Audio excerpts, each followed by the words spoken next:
Bonjour, je suis Manon Charbonneau. C'est vraiment un privilège pour moi de faire partie de la campagne Belle, on cause pour la cause 2019. Merci. Bonjour, je m'appelle Nicolas Dion, je suis associé et directeur de création chez LG2 et puis je participe à la création de Let's Talk Cause pour la cause depuis les tout débuts. Alors cette année, on a repris. Vous vous souvenez, l'an passé, on avait réussi à parler à une trentaine d'amis belles qui sont venus de partout dans le pays.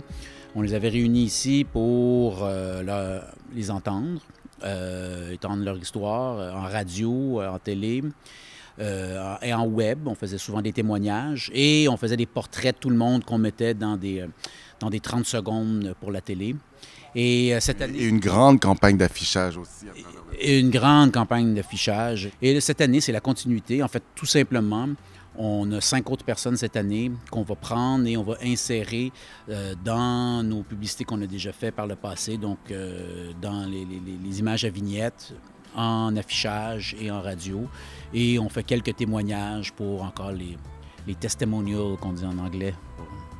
Alors, pour chaque personne, on essaie de recréer un environnement dans lequel il pourrait être à l'aise. Évidemment, on le recrée pour la caméra. On est tous dans un centre sportif en ce moment, mais on maquille différentes salles du centre sportif pour les métiers ou les passe-temps de tous nos amis belles. Alors, par exemple, Manon, on s'en va dans une salle qui est un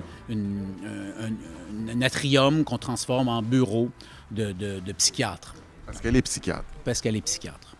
On a ici une fille qui fait du ballet et de la danse autochtone. Alors, on a décidé de recréer un environnement dans lequel elle pourrait être à l'aise, une classe de spinning. On s'en va tout à l'heure dans un garage où est-ce qu'on va pouvoir créer un environnement qui se porte bien à un camionneur et à un grutier. Alors, on maquille chacun des environnements pour s'adapter à nos amis.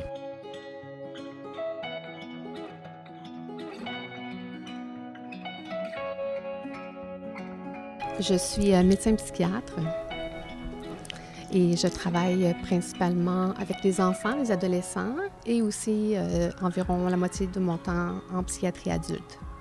Moi, j'ai eu 2 épisodes dépressifs dans ma vie. Je suis encore sous médication au long terme. Et j'ai demandé à mes enfants adultes, bon, qu'est-ce que vous en pensez, que je le fasse et tout ça. Vous participez à la campagne. Oui, puis que je divulgue que j'ai aussi une maladie mentale. Et toute ma famille sont vraiment confortables avec ça. J'en avais déjà parlé. Mais la seule chose qui m'a vraiment touchée, le dernier épisode, c'est il y a 10 ans. Et là, ma fille, qui va être psychologue dans 3 ans, m'a demandé, « Maman, il y a juste une chose que j'ai besoin de savoir. Est-ce que tu as déjà eu des idées suicidaires? As-tu déjà attenté à ta vie? » Et là, c'est comme... OK. Là, ça m'a comme profondément touchée parce que j'ai répondu à mes enfants que non, j'avais jamais fait de tentative suicidaire, mais que oui, j'avais eu ces idées-là.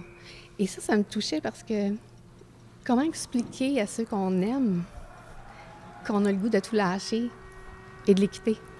Malgré qu'on les aime. Malgré qu'on les aime.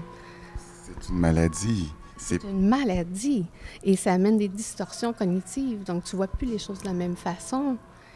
Et ça m'a vraiment émue. Puis, j'ai expliqué à mes enfants que c'est pas parce que je les aimais pas, mais que c'est la maladie. Parce qu'à la maison aussi, ils sont là, puis ils ont hâte de savoir comment ça s'est passé. Oui. Qu'est-ce que vous allez leur dire? Bien, je vais leur dire que c'était une journée magnifique. Émotionnellement éprouvante, hein, parce qu'on retourne à des endroits qui ont été pas toujours faciles, mais que ce qui se passe actuellement avec cette campagne-là, partout, tous les Canadiens vont pouvoir parler de ça. Et puis si on en parle, mais les gens vont demander de l'aide. Et c'est important de voir que ça atteint toutes les couches de la société. Vous êtes psychiatre. Oui, et ce que vous dites, c'est absolument génial parce que la stigmatisation, elle épargne personne.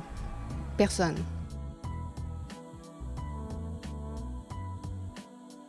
On est passé par plusieurs étapes. Au début, c'était de faire comprendre qu'il fallait en parler, que c'était absolument important, qu'il y a des tabous partout, puis on s'en rendait même pas compte.